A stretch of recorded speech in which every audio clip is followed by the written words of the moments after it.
Awesome. Thank you all for coming to the 8 o'clock session with Ashley and Susan. I'm very excited to introduce them.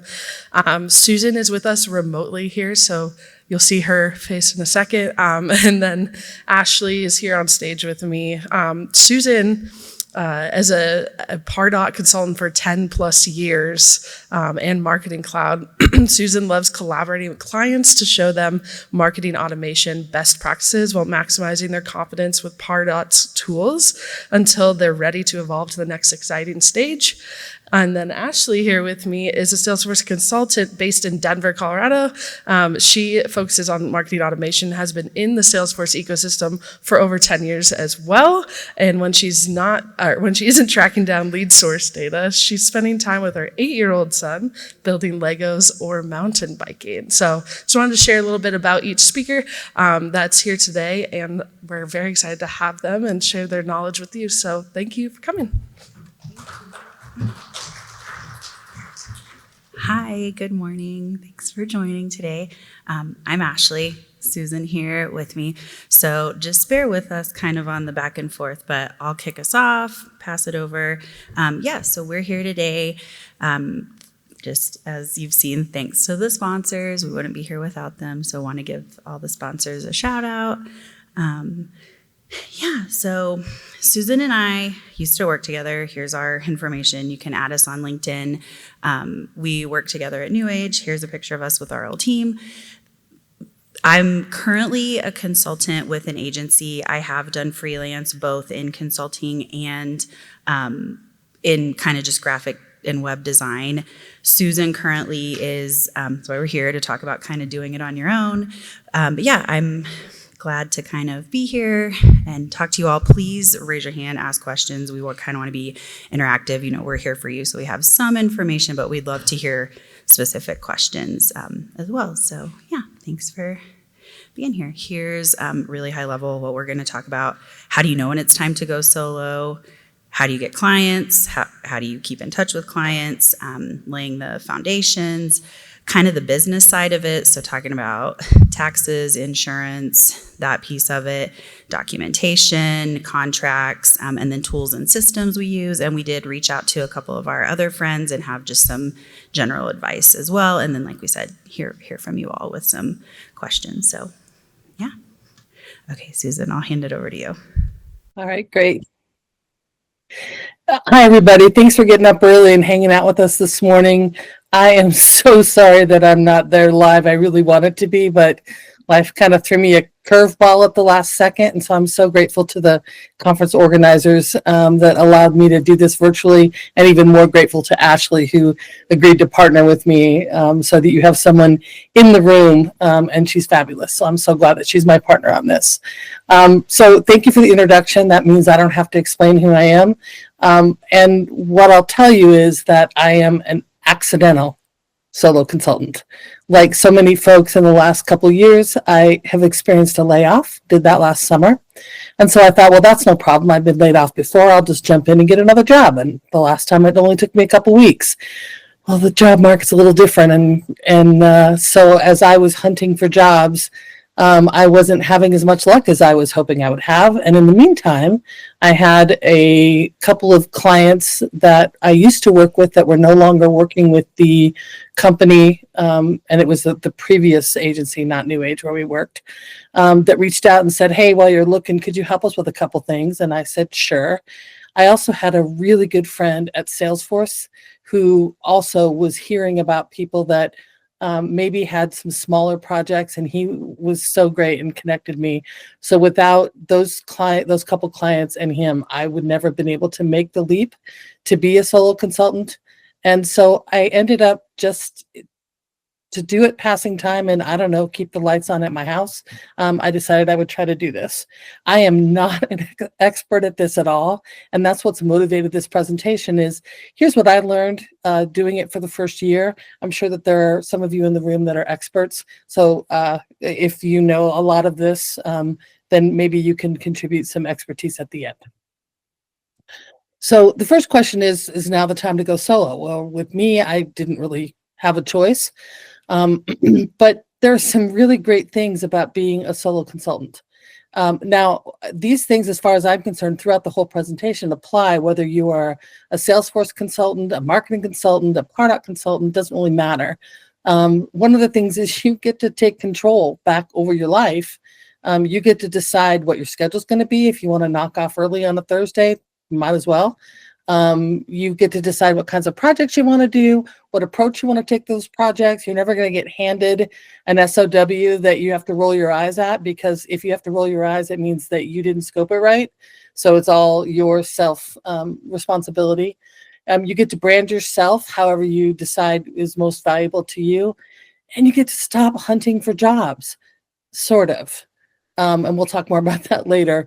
But instead of hunting for jobs, now you're going to start hunting for clients, and it's a different kind of gig, and it's a different feeling. Looking for clients allows you to be really authentic, and it's not the same kind of pressure as hunting for a job. You have a lot more control over the process, and if you can't tell already, I like control. It's not a bed of roses. There are obviously things to consider. And the most important thing is, can you afford to be a solo consultant? I'm very lucky. I have a spouse with great insurance.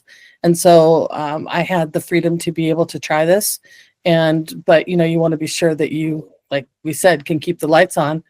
You got to remember that you got to manage all the aspects, all the things that were taken care of for you before, such as billing and invoicing and collecting and all of those kinds of things. That all becomes your responsibility. So if you like that kind of stuff, that's great. If not, you have a learning curve. You get a chance to set up your own structure, but then it's also your responsibility to do that. Should you take off Thursday afternoon? Well, if you're impulsive, you might, but if you're running your own business, you may decide, I would love to, but I can't because I have this other work to do. So you are accountable to yourself, and that's either a good thing or not.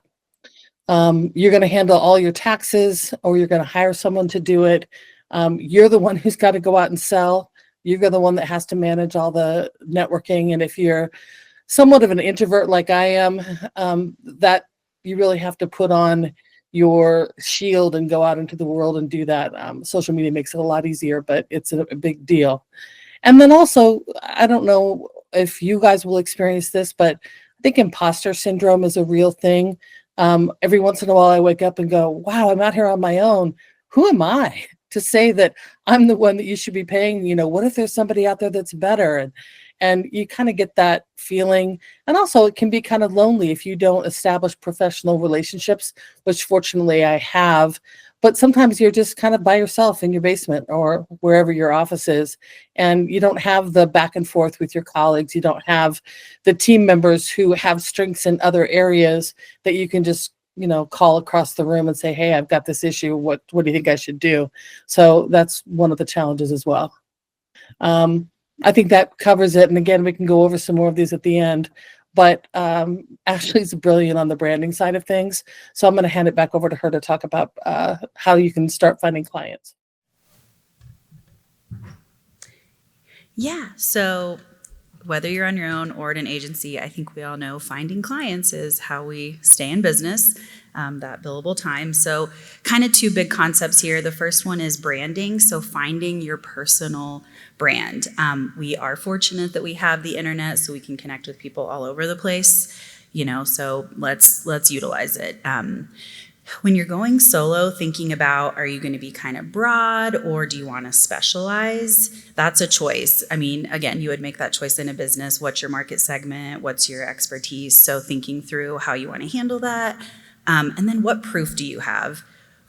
Fortunately, we kind of work in a world where we have accreditations, certifications, trailheads, all the things we can show online to show our expertise. But you also want to think about things like recommendations, what are kind of those social proofs of concept that you have out there. Maybe you do have some good write-ups you could share, testimonials, that sort of thing. And then, how do you demonstrate that? So kind of continuously demonstrating that you are, a valuable asset and why someone would, want to come and work with you. And then, how do people find you? So thinking about where would people search if they needed consulting? Would they land on, a solo, an agency? How would they get a hold of you? So yeah, I think that's a big piece of it. And then it kind of leads into the second concept around laws of attraction. So networking, we're here now talking with people, keeping in touch, asking for referrals. We have social media, so putting yourself out there in all the ways that you possibly can. LinkedIn groups, even Facebook groups. I've gotten a couple jobs from like Facebook groups in my local area. Just networking, reconnecting, not being afraid to kind of put yourself out there. And then you almost kind of just have to, hope and work hard, but your work will stand for itself. So if you have clients or, colleagues from the past, keeping in touch and letting your work kind of speak for itself. Being involved in things like this, getting out there as much as possible. And then, the Salesforce partnership piece. So again, wherever you've been, we all know that we work with Salesforce, we partner. It's great to know when to partner with the right clients. So keeping in touch with, your Salesforce friends as much as possible. So yeah, don't be afraid to put yourself out there. And like Susan mentioned with the imposter syndrome, you are an expert. And if you don't know something, at least you have more context. So kind of promoting yourself, saying what you do, who you are, like we mentioned, having your own website. It probably is a smart idea to go ahead and grab a domain, either your name or your company name that you'd like to set up. Keep your LinkedIn up to date, your trailheads, certs. I think we all know too, if you get a new cert, people notice. So trying to stay up to date with those. Those referrals and testimonials. And then like Susan and I today, just staying in touch with other consultants so that you have a partner, but also don't feel so alone.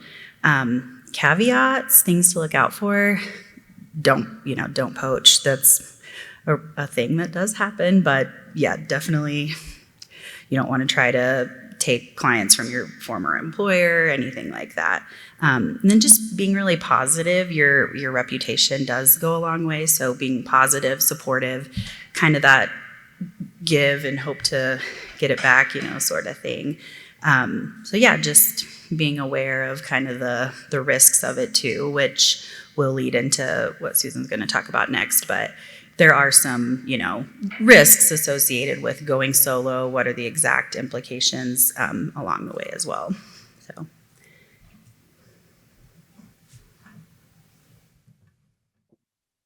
All right. Can you guys hear me?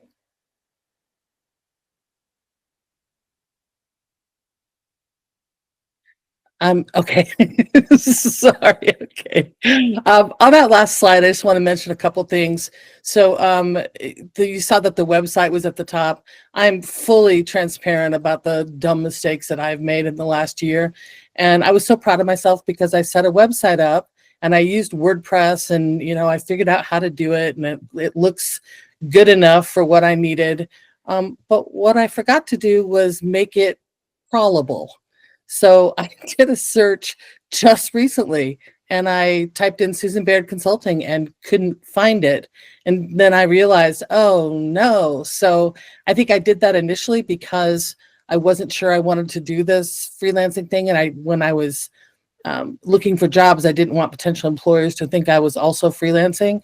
And then once I made the decision to go ahead and do it, I didn't go back to the website. So I fixed that. It's still not perfect. But I did fix that. So you're going to make some mistakes and you're going to have to figure it out as you go. The other thing I wanted to say on the last thing, there are some people that we're going to mention later who are not solo consultants now. They have been in the past, but they're working full time. And you want to be really careful if you're working full time and decide to also freelance. Make sure that it's okay with your company that you're doing that. And if it's not okay with your company, then either maybe don't, or make sure that you're aware that there's some risks in doing that. So now let's talk about the actual nuts and bolts of putting the business together. And the first one that was kind of overwhelming, intimidating to me was the idea of being a sole proprietor versus being an LLC. And it's a little bit back to that imposter syndrome. Am I qualified to be an LLC? But actually, if you're not familiar, it's basically just adding a layer of protection between your personal finances and your business finances. It's a way of keeping your personal persona different. And it's not just about how you promote yourself, although it does add credibility if you can put LLC at the end of your name. But it also sets a whole practice for having separate bank accounts and having a separate credit card and making sure that everything is separate. And it also has some liability protection so that if for some reason someone would want to sue you, you have a little bit of protection there. I'm not a lawyer. So if you want some more details about the benefits of being an LLC and ChatGPT can't give you what you're looking for, definitely consult a legal expert because I'm certainly not one. But I know that I feel a lot more protected because I'm an LLC than if I just gone out with my own name, which I did previously once and because I didn't know any better. If you become an LLC, then you're going to need to license your company with your state, and every state has different regulations for how to do that. In Nebraska, where I am, I had to go through the Secretary of State, and it's not terribly expensive, but you do have to renew once a year, so definitely check out those fees. And then there's the whole tax issue, and again, not an accountant, so I'll tell you what I know, but definitely talk to a tax professional. You've got a lot more taxes to pay when you are out on your own because you're having to pay your employer what would be your employer's part of Social Security and Medicare and all of that. You're having to pay that as well. So the advice I got from my tax preparer when I first started was, and this is maybe excessive, I don't know, set 40% of the money that comes in aside, whether it's in a separate savings account or whatever, so that when tax time comes around, you know that you have that money. When we filed our taxes in January, because I was an LLC, you can include your business taxes in with your personal taxes, and you don't want your business to kill your personal, whether it's tax return or whatever, you don't want to owe a bunch of money. So if you can set aside the 40%, and I have done that religiously, kind of proud of myself because it's sometimes hard to do that, but now I know that I'm definitely covered when tax time comes around. A tax preparer may give you different advice. I've also started submitting quarterly estimated taxes, and that is also hopefully going to better prepare me for that last bill. Hopefully there won't be much left to pay at that point. There are lots of things you can write off, and so keep track and absolutely keep the receipts. They're your home office, which we had trouble writing off before I was an LLC. Now that I'm an LLC, I can write off more of that kind of thing. So, my mobile phone, some of the client gifts that I gave away, any equipment that I bought, again, talk to a tax preparer, but keep track of the things that you think might be able to be written off because you want obviously to do that whenever you can. I also decided to invest in business insurance. I recommend it. I ended up getting business liability insurance to include errors and omissions and cyber. And I'm in people's Salesforce orgs, and I am putting out emails, and I just don't want that liability on my personal bank account. And so this insurance, again, anywhere from, I think I'm paying $350 a year, but it can vary, and obviously do some price shopping to see what's included. But I'm feeling much more confident now that I have this insurance. And then we have a slide in a little bit about some other tools that are really valuable, but I use FreshBooks to keep track of my receipts, and I use Toggle to keep track of my time. And I used to hate tracking time so much, and now I don't. I still hate it, but I understand now why it's so much more important. So there are lots of other tools out that do those kind of things. I also found a tax preparer. We've always done our own taxes, and being able to bring someone else in to do it made me feel a lot better that I knew what I was doing. So, let's see. Then you got to figure out your contracts. You don't want to just go on word of mouth or handshake. So how do you find the contract that you want to use? Honestly, I went online and just kept looking around until I saw something that made sense. What I didn't do, what I should have done, what I recommend that you do is I didn't then take that contract to an attorney and say, hey, take a look at this and tell me if you think it's solid. So I would recommend that. I have a daughter-in-law who's now an attorney, but she doesn't specialize in contracts. So she kept telling me I should do it, and I should, so I will. You also need to decide, how do you want to charge? Do you want to charge based on the hour? Do you want to charge a retainer? Do you want to charge based on the project? For example, I offer an audit for your part-out account to see what's going well and what still needs help. And that's a flat fee. And I have in my head calculated about how much time I think that's going to take. So it's hourly in my head, but as far as client facing, it's just one price. But then I also have a couple clients on retainer, and then I have a couple clients who didn't want to go the retainer route and I wanted the business, so I went ahead with the hourly. The more variation, the harder it is to keep track. So if you can just pick one and roll with it, I recommend that. You need to decide how much you're going to charge, and that was really hard. So I took a look at what my previous agency was charging for my time, realized that they were obviously putting money on top of what they were paying me for their profit. And so I had to think about, all right, well, based on what they charge, what do I think I could charge for myself? And I have to admit, I have shifted around. I also asked around to see what other people are charging. That's what I would recommend that you do as well. How long are you going to give people to pay? Is it going to be 15 days? Is it going to be 30 days? What are you going to do if they don't pay? What's in place for that? Make sure that they understand what your policies are for how quickly you're going to get back to them. Are you going to work on weekends? If a client emails you on a Saturday night, do you drop what you're doing and email them back? Do they know that? Those kinds of decisions you need to make, and then try to stay consistent with that. Occasionally, you might need an additional contractor. I would love to tell you that I'm a Salesforce admin. I'm not. If I ended up with a client who also needed help with Salesforce, I might need to hire someone to come in and help with that part of it. So make sure that you have that factored in when you're deciding what you want to charge, because, you might want to make a little bit of money on the contractor that you bring in. So consider that. And then, like I said, the legal review would probably be a good idea to run your business plan through a lawyer to make sure that everything is set. Down below, those are just some resources that you might look to find contracts and other things. You might have a good relationship with another contractor who would share their contract.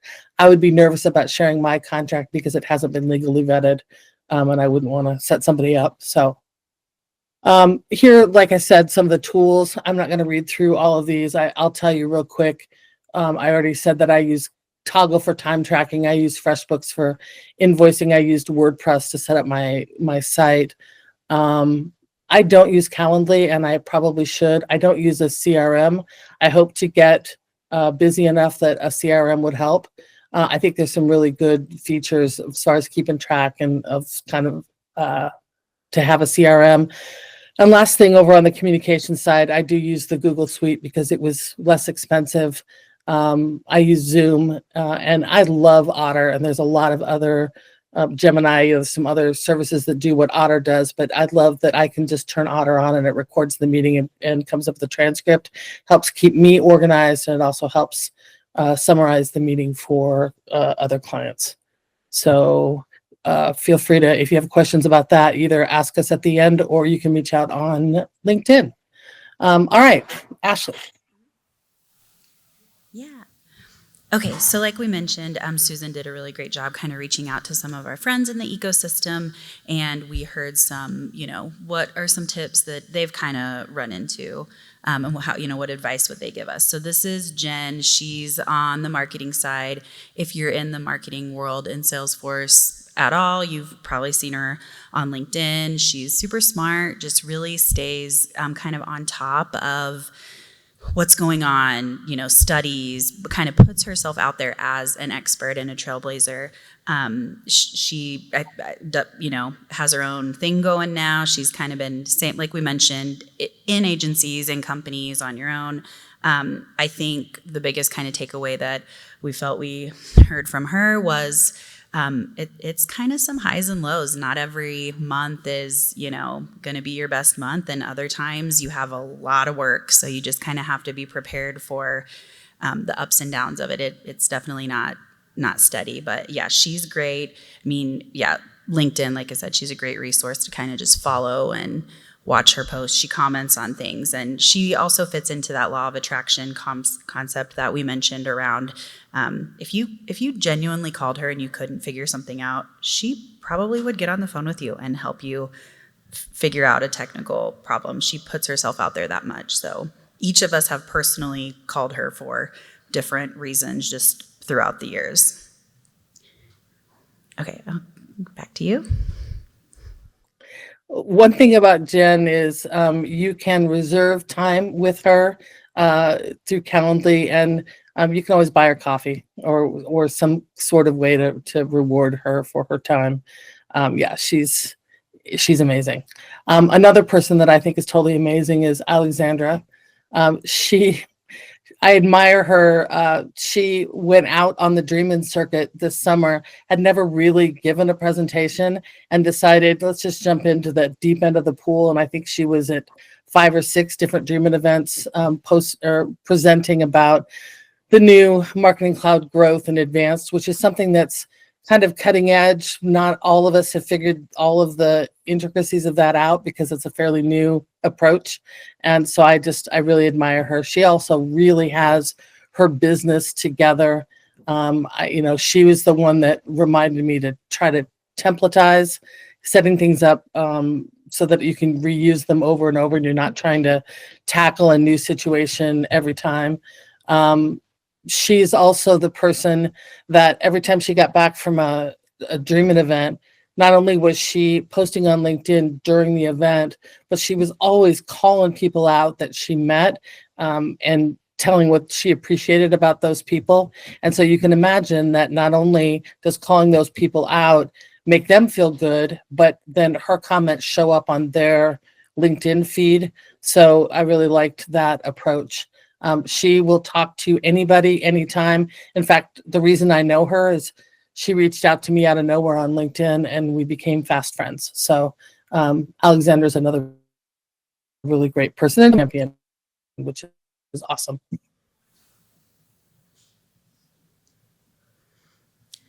Okay, so this is Adam. He is so smart. Just for funsies, he built an app around tracking UTM parameters through Pardot. Now it's out there and you can buy it, but he just kind of similar to Jen, willing to learn, willing to work hard, really kind and nice. And same thing, you'll see him all over LinkedIn commenting. There is a Slack channel called the Pardashians, and usually he's answering the technical questions in there. So everyone kind of, appreciates that. He'll hop in. Say the biggest takeaway, from kind of his advice, his conversations, don't think you have to be an expert fully in a specific area or even at all to just get started.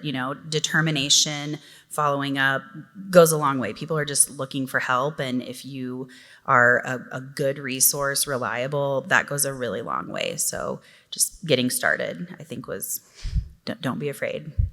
It's kind of the biggest takeaway. Also, Susan, your video buffered for a minute, but we can see you now and hear you, but just letting you know. You can see me now, though? You can still see me now? We're good. We can see you and hear you now. Okay. One of the things about Adam is every time he hits a problem, he just figures it out. He's an engineer. He's a consultant. He's working full time at a company that's super lucky to have him. So he's a great guy. Janelle is another person that reached out to me because she was pitching a client and she knew there was a part out piece. So it's a really good example of how when you're a solo consultant, you have to sometimes depend on the expertise of others. So I jumped on a call with her. Turns out the client that we were pitching, or that she was pitching, that I joined the call, ended up postponing. So I didn't get any business out of it, but I sure did get a lot of goodwill for being there to help her out. She has been doing this for a long time. She is not a part out consultant. She's a business consultant. And you can see some of the favorite tools that she has. But the advice that really hit home for me was the learning the finance side. She said she didn't want to, and I didn't want to either. She said it wasn't sexy enough for her, but she made some mistakes because she didn't take that part of it seriously right up front. So she highly recommends doing that. So this has been, again, if you are on social media, you might have seen him. Ben is actually how I even knew about Mile High Dream and kind of got involved in it. He's not based here. He's in Florida, I'm pretty sure. Yeah, he's in Florida, and just he fits this concept that if you are kind and respectful and, make people feel seen and heard, they do remember you and come back around. He's, MVP, super involved at Salesforce, great at what he does, also all over social media. So you start to kind of see these, these themes that we mentioned earlier come through, like being out there, jumping in on conversations, willing to help. And he truly is one that's just willing to help and is there for you, and, will work hard and be by your side, and, kind of be that friend from a distance, that you need. So yeah, Ben's great. I think the kindness just really is what sticks out. And then you remember that it's kind of the thing about getting clients too, right? Like if you kind of made them feel seen and heard, they'll come back around. Another thing about Ben's advice that I really like is, it's tempting to try to think, how much can I get by with charging? I want to charge as much as I can because I want to make a lot of money. And he says, charge whatever's comfortable, because recurring income is better than, a short burst of high paying. If you maybe go a little bit lower, you can keep it coming. And that's something that I try to keep in mind. But you got to be careful not to sell yourself short either. I've included Garrett because he runs his own agency, and so he was looking for a contractor, and this is a really good opportunity for people who are thinking about being a solo consultant, is connecting with agencies who may not be able to hire you full time, but who occasionally have projects come through. And if you can build that relationship with those agencies, then you'll be their go-to person when they need some help. And that's what's happened with Garrett. I've had a chance to work with a couple really cool clients through Garrett's agency. And so I think that he says, we got to give it at least a year if you're going to be a consultant. And his agency is basically himself with a couple contractors. So I consider him still a solo. Another thing that he suggested that, I don't know, I don't think it sounds shady, I think it's great, is I've had somebody say, we're actually, I pitched them and they said, well, we think we want to hire someone full time. And I can come back and say, well, okay, but why? If this is what you're looking for, it's something that I can do, and think about the money that you're saving if you work with a contractor versus a full-time employee. So, I thought that was interesting that he also had that advice. And then last but not least, Peter is a beast. He lives in Canada. I worked with him 2 companies ago.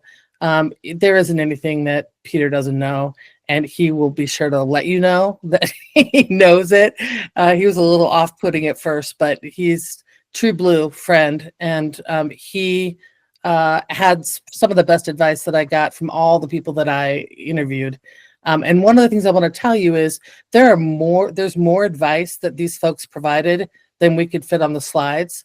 So if you want these slides, you want to reach out to Ashley or to me to get them, we can provide those extra insights if that's something that you're interested in.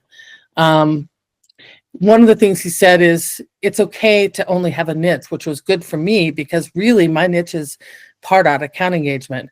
And so I am not the jack of all trades. I can figure a whole lot of things out, but I'm really good at Pardot. And he said, if you can be really good at one thing, then that might be better than being a little bit good at a lot of things. And then he said, this is the one that hit me the hardest is, this is a business. You'll have to treat it like that. That means doing things you don't necessarily want to do, but there's no one else that's going to do it. So you've got to figure out a way to do it. So that wraps up the advice that we have. And so now I want to turn it over for however much time is left for either questions, or if any of you have advice you'd like to throw out to the room, we'd love to hear that too. Yeah, happy to kind of field. Yeah, go ahead. Yeah. What type of advice do you have for those people if you're allowed to moonlight and you do some volunteer work / paid work? Any advice? I mean, the whole LLC at that point seems a little, you do it occasionally, but any advice along those lines when you are kind of moonlighting? Yeah. Okay. Could you hear that, Susan? You want me to repeat it? Basically, what advice do you have when you're just moonlighting and not really seriously consulting? Should you still invest in the LLC? Was that the question? Yeah, and then any other advice that you'd have around moonlighting? Okay. So first of all, I think the big advice is to decide whether you want to stay under the radar and do it quietly, or whether you want to promote yourself. I think that's the first biggest decision. And then to me, the LLC is not a huge financial investment, and it does add some credibility, and the protection is nice. So if you think that you're going to probably continue moonlighting for a while, I don't see why you wouldn't go ahead and set up an LLC. But again, not a lawyer, so keep that in mind. But yeah, I don't know if that answers your question. Yeah, no, thanks. Knowing that it's not a huge investment, like you said, but then that's great. Yeah, you can. Sorry, I don't want to yell. Yeah. This thing on? Yep. All right. I'll just impart some knowledge that I have taken out over the years. I created an LLC 9 years ago. And what I wish I'd known, so this was in the state of Colorado, so all this is for here, but in Colorado, whatever name you put on there, the address and so forth, is public record. So if you're not aware, you can have it done through a lawyer or what's called a registered agent. Those are agencies that literally create LLCs for other folks.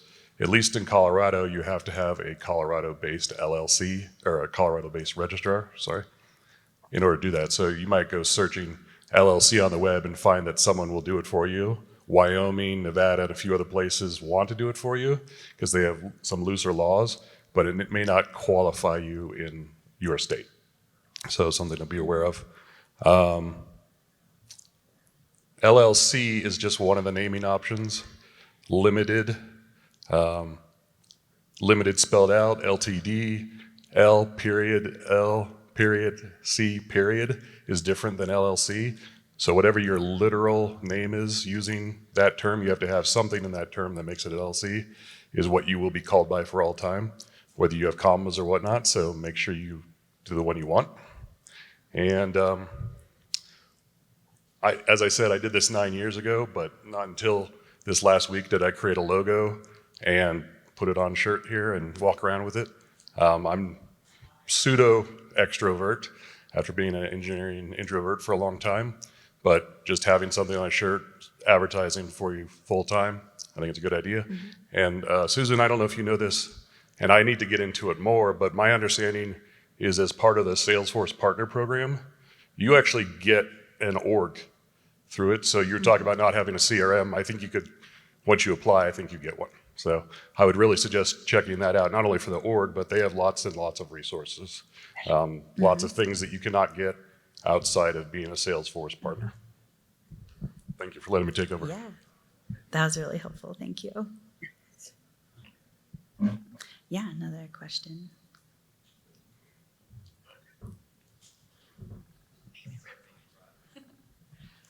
Hi. So in the earlier slides, there was a bullet point for Salesforce AEs or essentially getting in contact with Salesforce for potential clients. Can either of you walk more through about how that works, outreach, general best practices? Yeah, with keeping touch in the Salesforce AE specific Yes. side. Yeah, Susan, do you want to go first and then I can add on? I want to make sure I understand. So if you want to sell for Salesforce, is that what you mean by a Salesforce AE? Like if you are doing freelance work, how do you stay in touch with AEs? Okay. And would you, is that a partnership or ongoing communication that you have? Okay, well, I'll tell Susan to reach back out to you.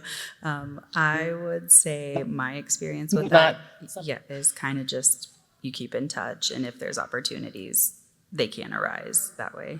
I have a little bit of experience with nonprofit and volunteering to get the work. I'm not volunteering, but initially giving like hey, I'll check out your org, I'll give you a couple hours of analysis and see if it's, hey, if I can just do a data load for you, I'll charge you this. Or if I can help you clean up your data, I'll charge you this. But then that leads to the larger relationships. So it also helps you know whether or not you want to work for that company longer. If you guys or are that talking. person or that business.